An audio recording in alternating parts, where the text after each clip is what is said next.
Welcome to the Expert Series, brought to you by the Lupus Foundation of America. Our health education team is here to bring you experts in lupus to discuss topics to help you live better. Thank you so much for tuning in to today's episode. My name is Alicia and I will be your host. Today we will be discussing telehealth and lupus. But before we begin, I want to welcome our guest for today, Dr. Donald Thomas, who teaches at the Walter Reed National Military Medical Center as an associate professor of clinical medicine of the Uniformed Services University of the Health Sciences, and author of the Lupus Encyclopedia, a comprehensive guide for patients and families. Dr. Thomas is also a practicing rheumatologist in Greenbelt, Maryland. And just a fun fact, Dr. Thomas was one of our first expert presenters on the Expert Series, and I'm so glad that he's back again with us to share important and quite timely information about telehealth and how to prepare for your visit. So, welcome, Dr. Thomas. Thank you so much for joining us today. And thank you very much for having me, Alicia. In fact, I'm sitting in my office at my house because I just got done with my telemedicine visits with my lupus patients today. I did everything online. If you hear my dogs and parrot in the background, I hope you excuse them. Likewise, my dog is right here, but thankfully he is napping. So let's dive right in. Telehealth has become more prominent, especially given the current climate. So to start, can you tell us what is telehealth? And are there differences in the telehealth that's being used currently to comply with the coronavirus safety measures and telehealth that would be used under normal conditions? Sure. Many people might not realize this, but telehealth, also known as telemedicine, has actually been around for a long time. When the nurse from the doctor's office picks up the telephone and calls you at home to ask how your sugar finger sticks for your diabetes are doing, or gives you some instructions for your physician, that's actually a form of telehealth. It's any time that we use technology to provide medical services for patients. Another example would be many doctors use patient portals where the patient can communicate with the doctor via internet, and having that back and forth communication via the patient portal. That's a form of telehealth as well. Today, we mainly use it in the context of COVID-19, where we're now using video appointments where patients and doctors can see each other on the internet and hear each other as their appointments go. And so that's how we're using it today.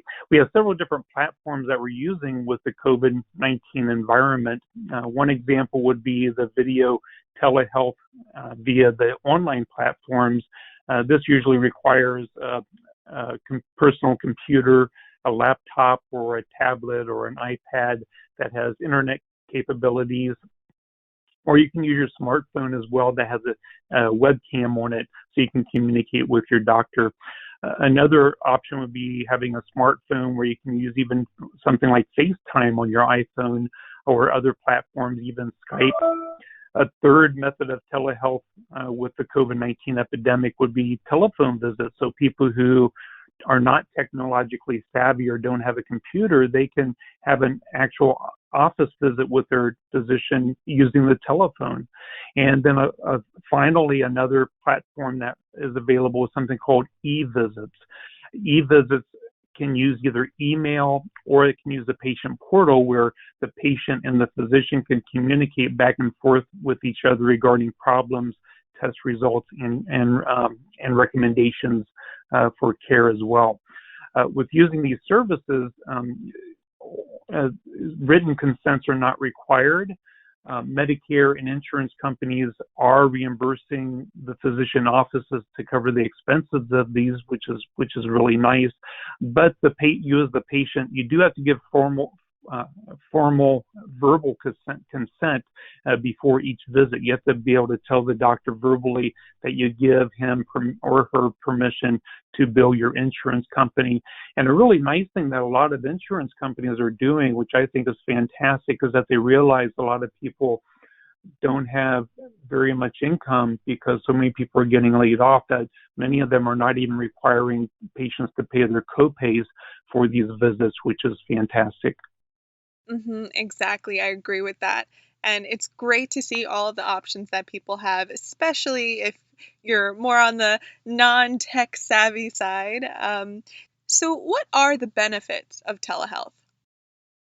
One big benefit is no commute time.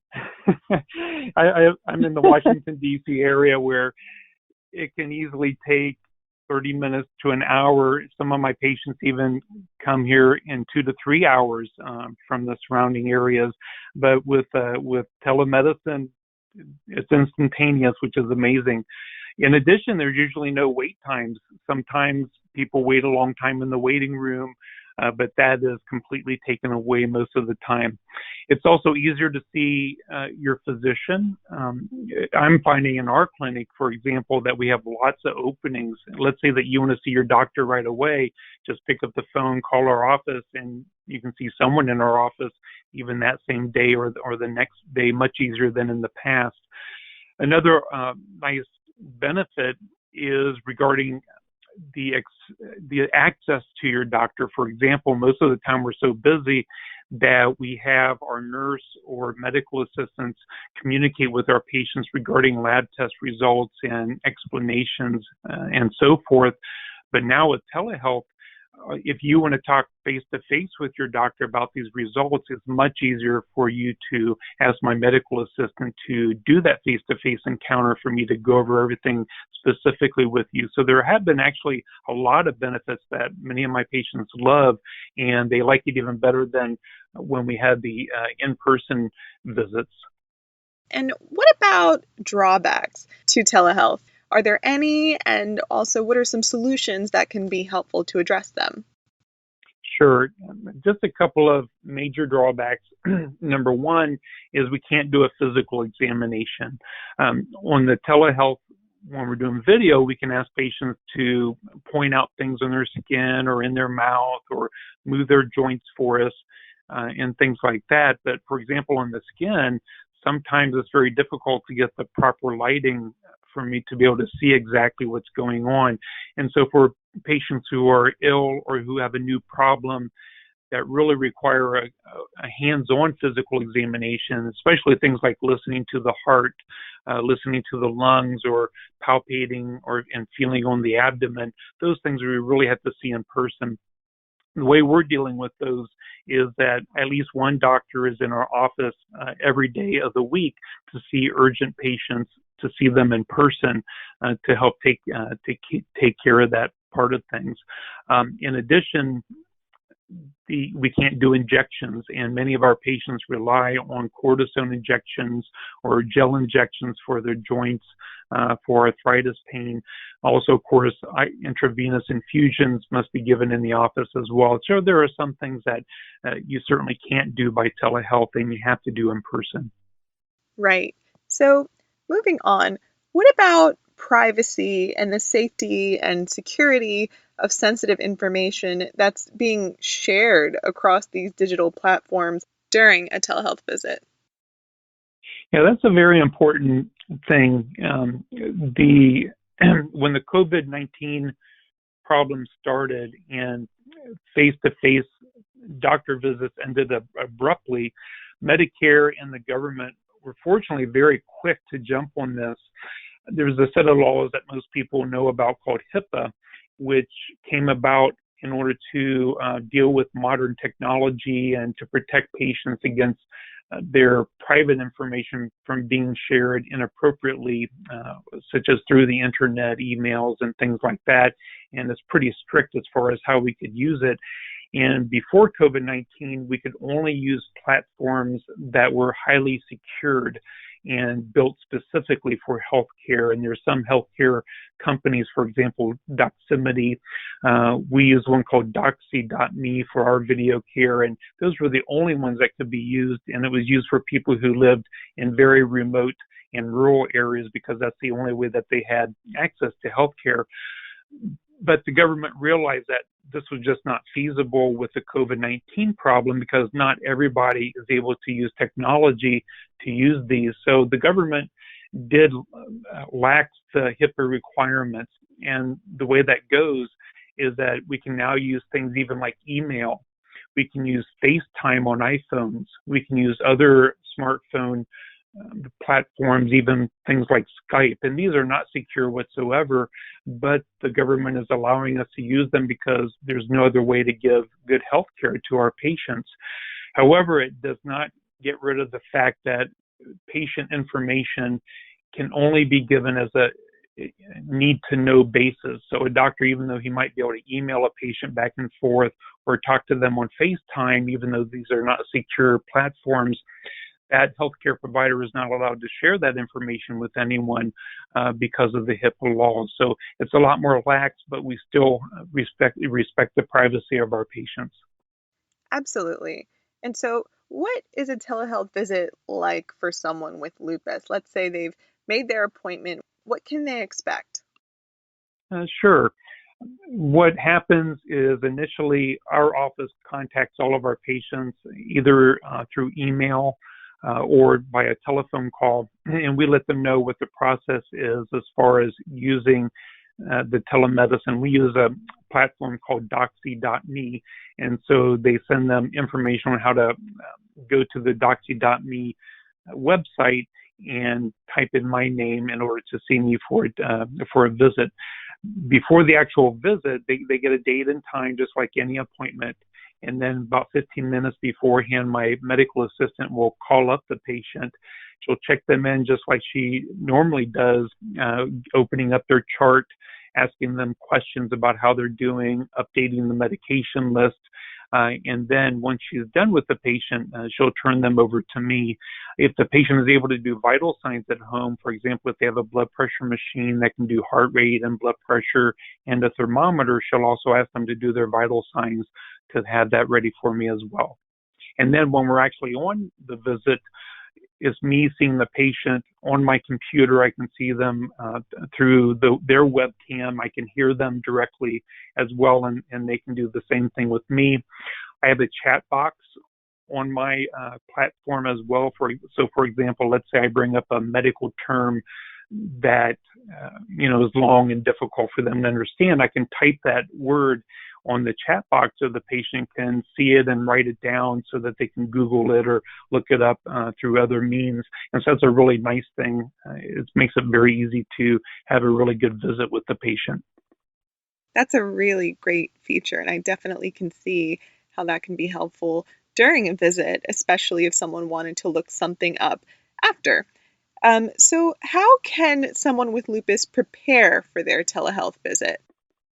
And this is really important, I think. I have a patient Facebook education page, and I was asking my members about how they're using telehealth. And this was actually one of the biggest things that they brought up, is that some of them, when they went to their first telehealth visit, they weren't prepared for it.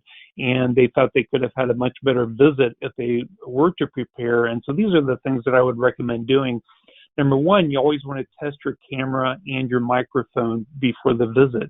So communicate with a family member or a friend and have an actual webcam visit with them over the computer, just to make sure you can hear them, they can hear you, and see each other, and vice versa. Or if you have an iPhone or another smartphone and you have never used FaceTime or the webcam on that, do the same thing. Get some help from a family member or a friend and learn how to use it, become familiar with it, use it a few times if you're not technologically savvy. And then when you have your appointment with the doctor, it'll be so much easier and you'll feel much more comfortable using it, and you know that it works.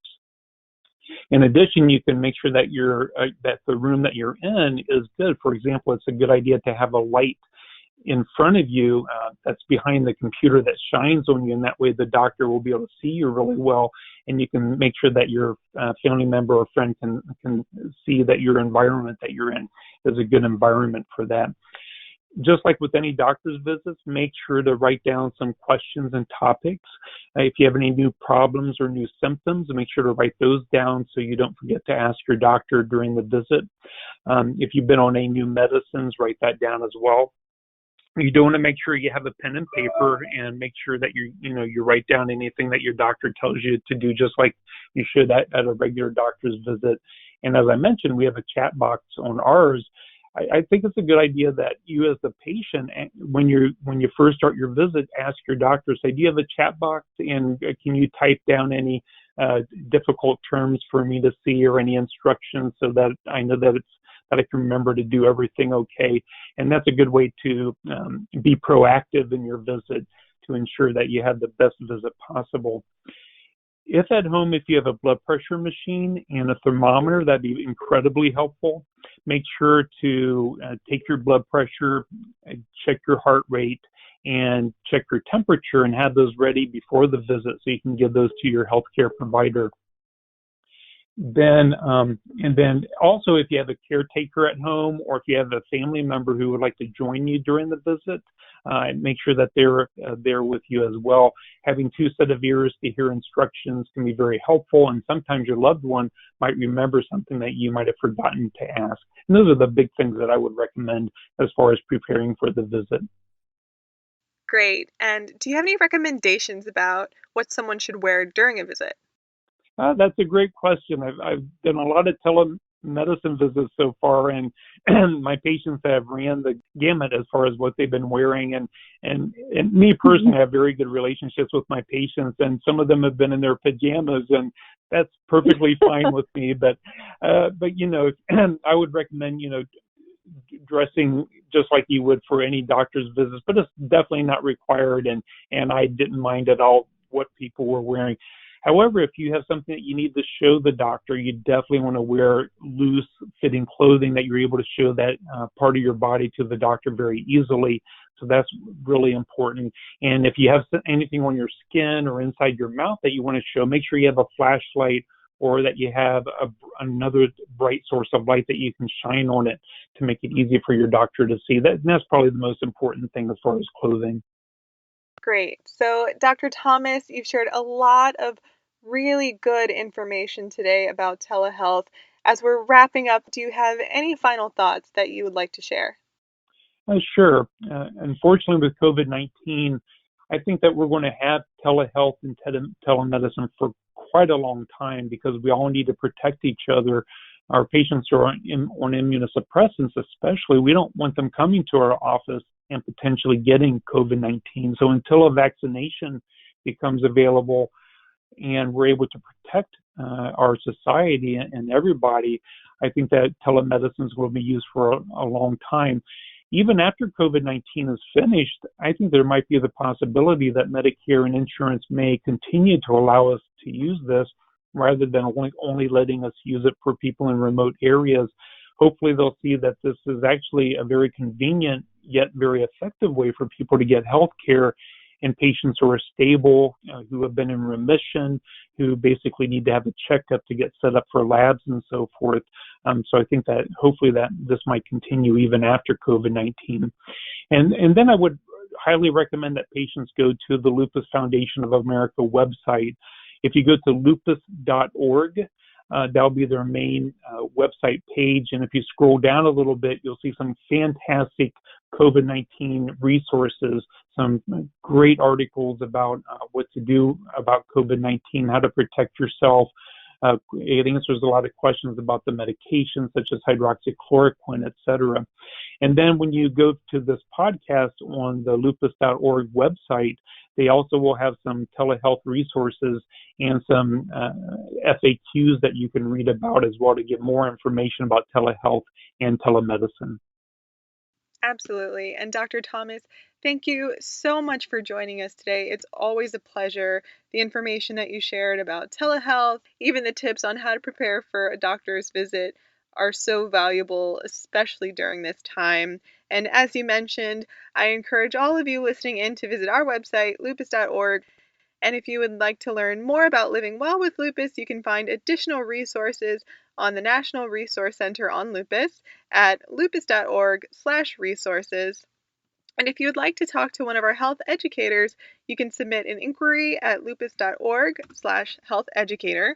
And if you would like to connect with others who are impacted by lupus, check out our online community, Lupus Connect, where you can talk with others, find emotional support, and discuss practical insights for coping with the daily challenges of lupus. You can find that community at lupus.org/resources/lupusconnect. And finally, just in case you're not caught up yet, you can check out previous episodes of the Expert series and also subscribe to the series so you won't miss our future episodes by visiting lupus.org/the Expert series. Thank you so much. Have a great day.